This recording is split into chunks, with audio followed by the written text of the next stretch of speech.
Hey everyone, thanks for watching, and be sure to subscribe to our channel and go over to our home, doubletoasted.com, for more videos and live streams. And remember, stay toasty.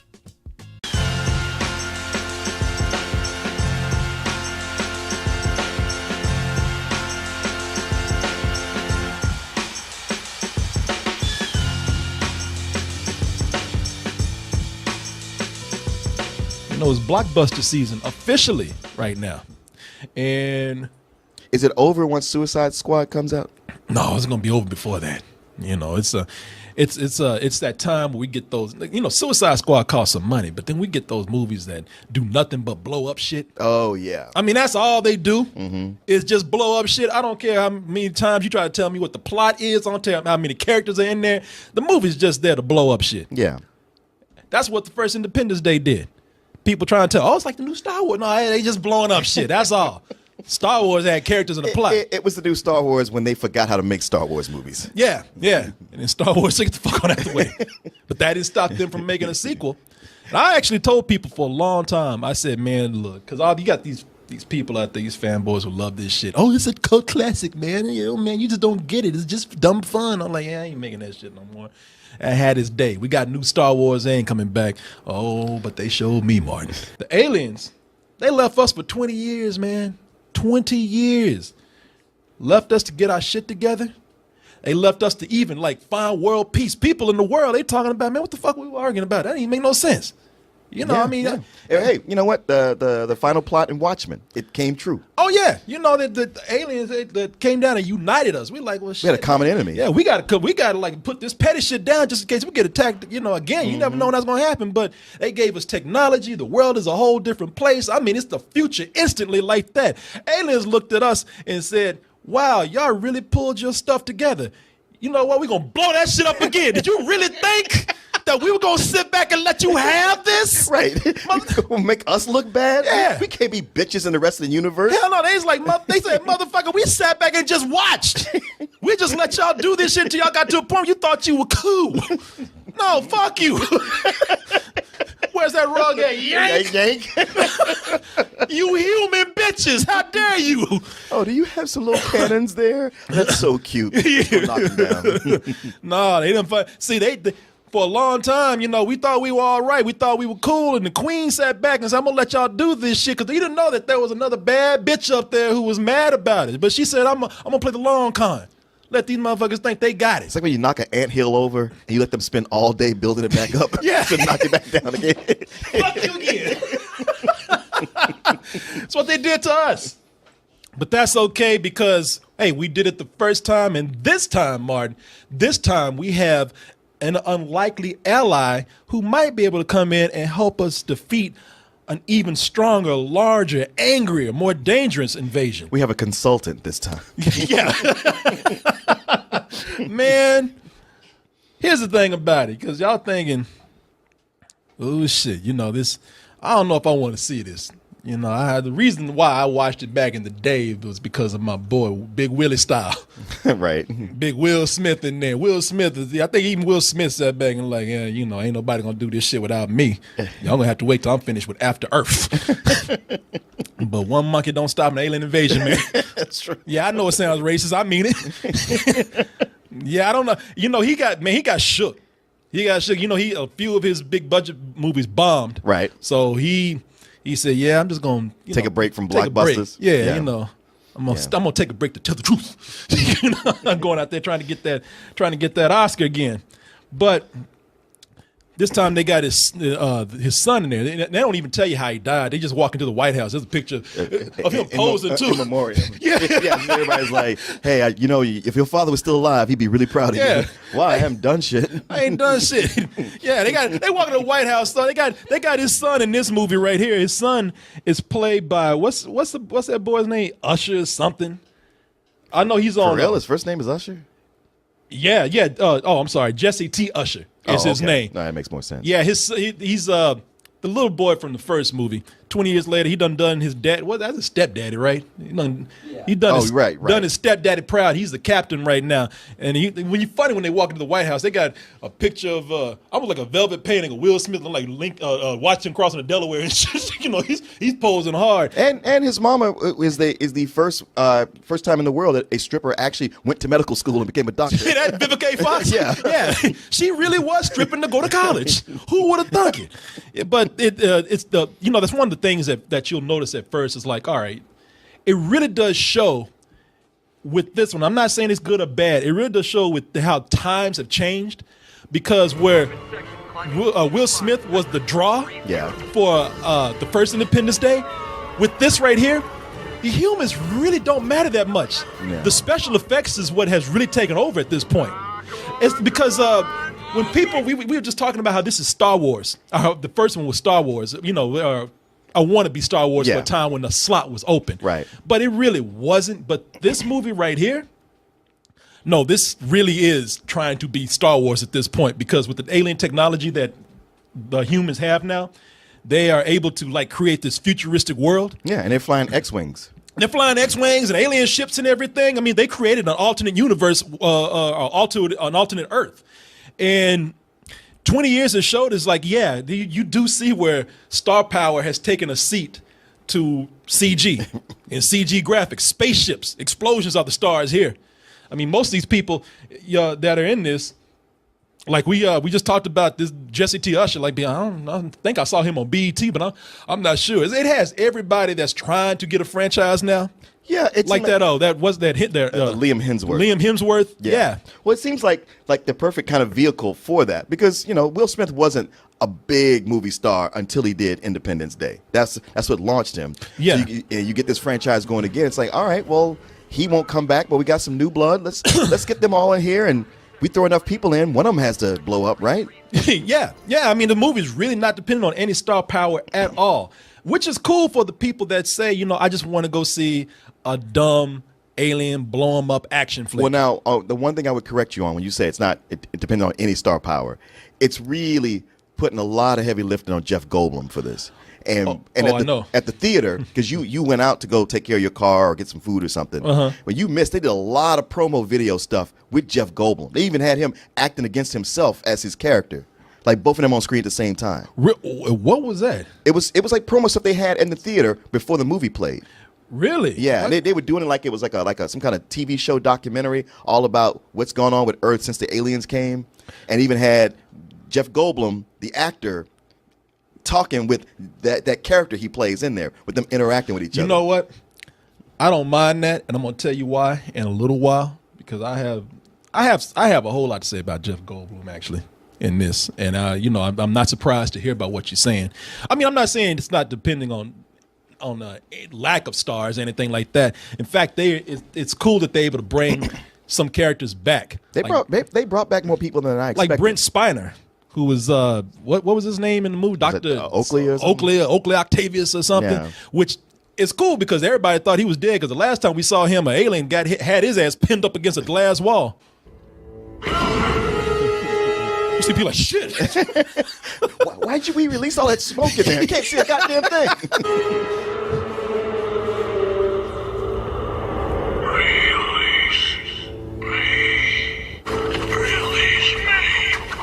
He's like, no, really, get this motherfucker off me. I love it. He's playing his throat like a flute.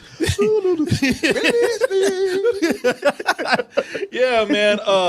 Dr. Brackish Oaken is his name, which I'm glad they brought him back, because look, people, we don't need to tell you this. It ain't no surprise. This shit is dumb. It's goofy. It's stupid. And everybody going through the movie taking this. Is it? Man, but the funny thing is, everybody's taking this shit so seriously. Mm-hmm. And Brent Spiner's coming in. He's just like, look, man, I ain't saying this shit.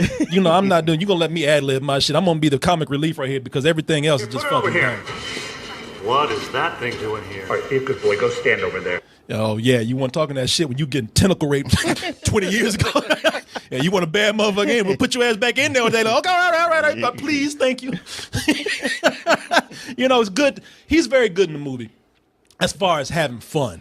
I ain't saying it's a great role. You love to see people have fun. Man, when I'm looking at some shit like this, somebody got to have fun. I ain't. I'm glad that somebody's getting a laugh out of this shit. Even though you're gonna get a laugh at your expense, though. But you know what? I will give. What's his name that directed this? Who's Roland Emmerich. Roland. I will give. Who's never really directed a great movie ever that I can remember. Man, Roland Emmerich is like the less obnoxious gay twin brother of Michael Bay. I mean, his movies are a bit more cohesive. They don't feel like they're like everything's random, but they're just as dumb. Oh, look who's here! Oh, there he is. Oh, speaking of invasion, look who's here! Come on in, sir. Knowledge is power. Have a seat. Love that shirt. Have a seat. Let me go ahead. Oh, we were just talking about Independence Day, sir. Oh, that cinematic. You can't say it. You can't even bring yourself to say that. Cinematic masterpiece. Oh man, yeah. Oh, you just missed it, man. We were talking about how great the characters were, how awesome the dialogue is. Is this the truth? Hell no. Don't look at them. I'll tell you right now. I'm a fucking liar. Okay, well, I say I trust them as much as I trust you right now. At least juggling all these characters, he can bring some cohesion to it. I mean, he balances that well. Like Michael Bay would do this same movie, except there would be pieces of it that would just be offensive to you for no reason. You'd be like, man, that's just grating. Why would you do that? Oh, yeah. Or just jokes that are like, wow, that's astoundingly bad, and you got loud with that joke. Here, it's just a lot of jokes that are lame over and over, but you're just kind of like, okay. Because there's like, what, 4, maybe even 5 comic relief characters in here? Yeah. It's like, it's a bit much. Michael Bay gonna make sure there's a loud, fat black woman in every one of his movies. You know, at least in this movie, yeah. Oh, Lord, that alien's coming. You ain't got that shit. Oh, there's going to be some racial stereotypes. Oh, hell yeah. What I'm mad about here, Martin, is that there's 5 writers on this for them to make a fucking cartoon. Well, that's never a good sign anyway. No, because what they've done here is it's one of the laziest things that I hate when it comes to alien invasion movies. Because really, you got 5 writers to write this same old trope of where the aliens have to have psychic links to humans just so the writers won't have to like create any culture or dialogue or alien language. You know, they always say, oh, they're psychic, they're in my brain, oh, they're in my mind. And in this one, they just do a whole data dump. Wait, did you get another release me moment in this one? Yeah, we just showed it. Well, yeah, there's plenty of those. But with this one now, they people are like receiving maps from the aliens. Oh, yeah. They receiving messages through the whole thing. If you fought an alien once before, the queen can always tap into your mind and tell you what's going on. Them tentacles quick to go up the ass and say, "Oh, she coming," you know. But there's all around the world people are having visions. Some people who have had contact with aliens before. Some people who have had contact later. They were hunting us. We had to learn how to hunt them. Like, this Negro's intense. I mean, was in this movie. Last King of Scotland. You're like, this motherfucker's still looking at me. Oh yeah, this is Africa. I gotta tell you though, that dude, that African dude, the actor's name is Diobia Operia. You know me, I can't say no African names. But I tell you what, he's a badass dude in the movie. He's like a Mortal Kombat character. Word? He's got 2 katanas. He's flipping behind aliens and shit. Really. Oh, okay. I like to say katanas. That sound more dramatic. No, he's like a Mortal Kombat character, man. Yeah, you know the same thing, right? They're like katanas, except for longer and a little broader. That one dumbass character called them katanas. Yeah. Hey, man, it was in the movie. See, somebody said it. I love Jeff Goldblum in this because Jeff Goldblum, you say he's doing his best. Jeff Goldblum don't care. Oh no, Jeff Goldblum is just going through this movie trying to get his check.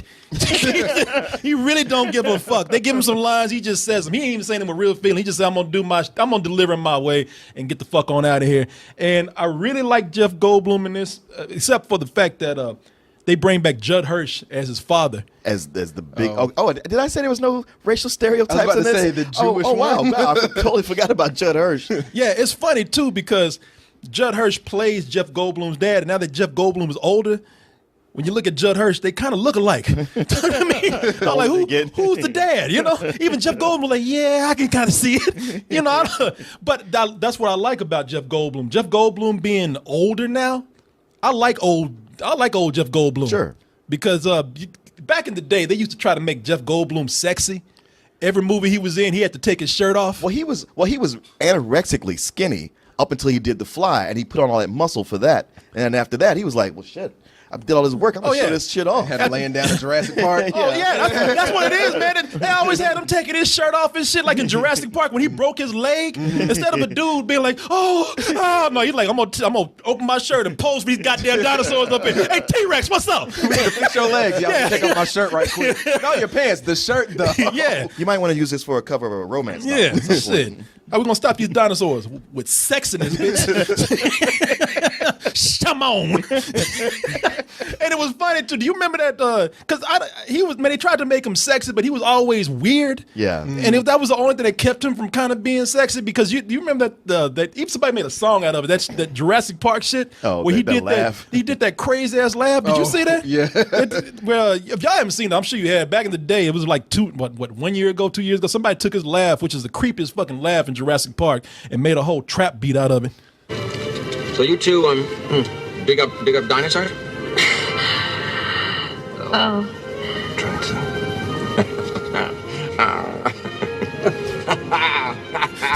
They're like, what the fuck is wrong with him?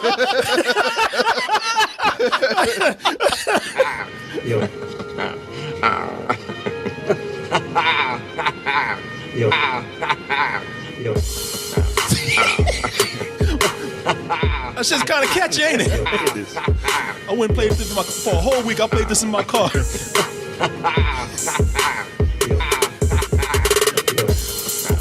People in C were looking at me like, what the fuck is wrong with this guy? Yeah, but now that we got old Jeff Goldblum, I'm like, he's kind of pulled back on that, man. And he's actually, he's just being a funny, down-to-earth guy. Yeah. And that's what the movie needed, man. Well, and the thing about Roland Emmerich, I mean, once again, we're really seeing such a pattern with him in these end-of-the-world movies. Because it's always, yes, everything's blown up, but there's one scrappy dude who's somehow able to drive through all the destruction. Like in, what was the one, not The Day After Tomorrow. 2012. 2012, with John Cusack and that magic limo that could somehow drive through earthquakes. Oh, yeah. And even with The Day After Tomorrow, it's always that like, oh, we got a countdown. Everything's going to come to the end in 6 hours. Oh, wait, update, 1 hour now. Oh, shit, 6 minutes. It's like, man. Yeah. It's like, back when it was 6 hours, that was enough. You don't have to keep stacking the deck. And that's another thing. They think of solutions right on the spot. On the spot. Aliens come down and Jeff Goldblum is like, well, we actually make a shield and then blow up the bombs while the shields are around it. And nobody questions it. Everybody's like, that's a good idea, man. Yeah. You're the one that took him down last time with a MacBook. With a MacBook. Not a MacBook Pro.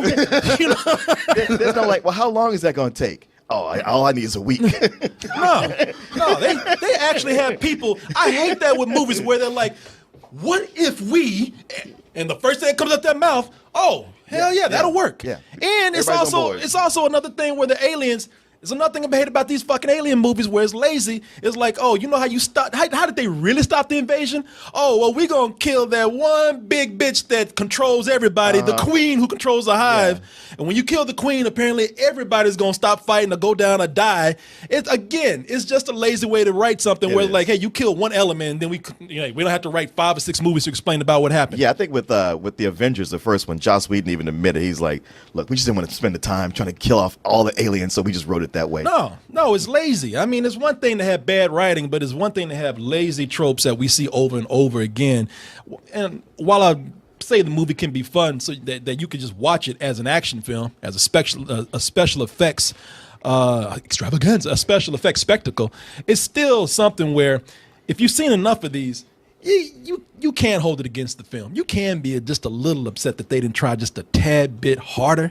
Sure. Well, also, you don't have Will Smith, of course, but that's a real vacuum because what you do have in these Liam Hemsworth and all the other younger kids they have in there, none of them are measuring up to that. It's one of those movies where I can't really say how it's going to play because 20 years is a while to come out with the sequel, even for something like this. If this had been 20 years later and we had less movies coming out, I might be able to say, yeah, this thing is going to perform huge.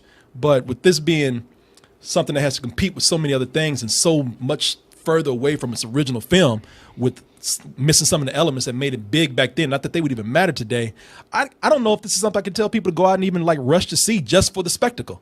There's only look, for an hour, this would have been cool. But after an hour and a half, I'm like, man, I'm numb to this shit now. Considering you pay like what for IMAX, like $18 or how much it costs now? Well, it's 13. Okay. But then I had to get his broke ass in there. So you know, I'm just kidding. What?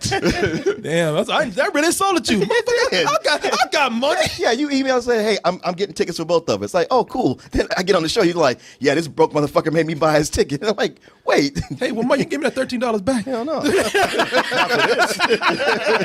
If you took me to see something good, I'd pay you back. Yeah. Took him out for a date. This is what I got right here. Is this bullshit? You didn't even try the popcorn trick, dude? No, I didn't even try to popcorn. I didn't think I would have to. I actually grabbed his hand, tried to put on my crotch. He's like, no, man. That's going to be $5 more. I said, bullshit. It's a rental, man. It's not even a bad rental. It's the rental. Put it on. Get your fill of it. I don't even know if you'll sit down and watch the whole thing. But watch it. Have fun. Get your fill of it. Cut it off when you want to. Leave it on if you want to. But watch this movie in your own convenience. I'm telling you, people. What more don't buy into the marketing with this. You've seen superheroes and terrorists and action people blow up shit all fucking summer. This shit ain't no different from that. You just watching one special effect after the other. If you argue with me on this, you just buying into the fucking marketing that I gotta go see this because it's a fucking blockbuster. You've seen the shit already. Rent that shit at home. Well, God damn it! This movie is it's only laughable in how dumb it's willing to get at times, and on some level, I sort of appreciate that. But then I snap back to reality. I'm like, yeah, but they still want my money for it. Yeah, exactly. It's you're right. If you got a big TV, if you got the setup, it's a rental. Yeah, exactly rental. Let me see here. Will saw this with us. Yeah, and Will had to pay his money to go see this. Ooh. Yeah, Will had to pay his thing. Okay. Well, yeah. Will was vocal through the movie. Yeah. But he paid his money. I heard. And the whole time, man, he paid his money the whole time. Jeff Goldblum laughing at his ass. I got your money, Will. Come on up, Will. It's Will's theme song. So you two, hey, how you doing, man? How you doing? What's going on? You actually remind me a little bit of Jeff Goldblum. You got that asshole kind of laugh. That make you Will Smith. And everybody in the studio looking at themselves like this. We hate this motherfucker. Yeah. No, I'm kidding. Come on in. No, we don't, man. This movie is not the greatest. I'm convinced that eventually Roland Emmerich he wants to blow the earth up.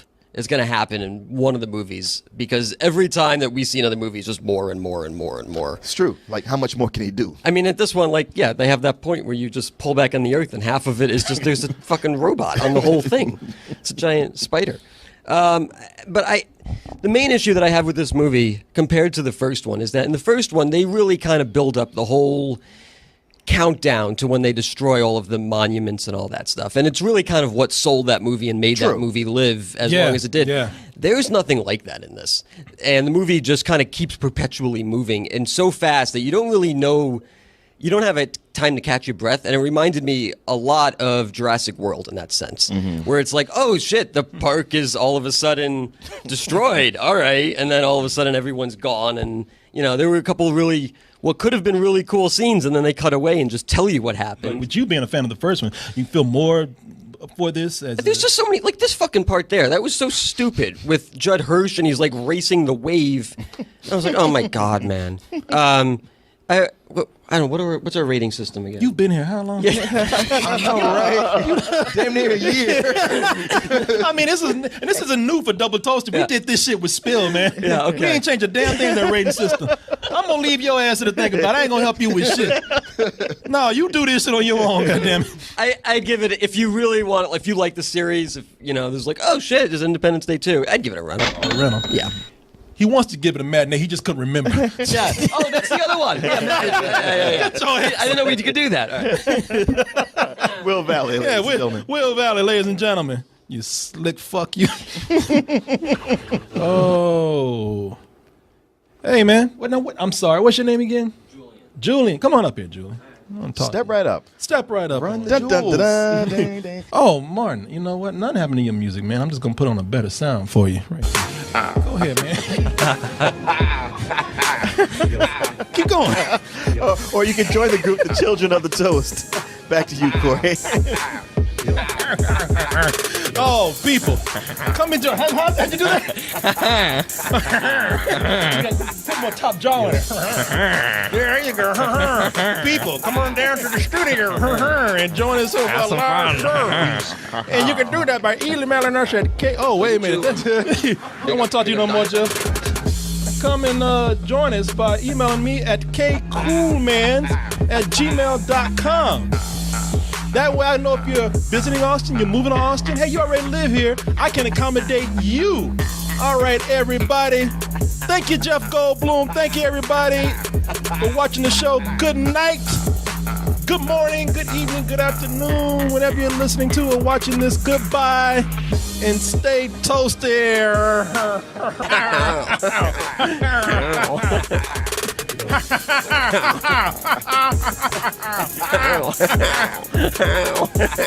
You look scared. I can't see shit these glasses on. Get used. So you two, big up dinosaurs?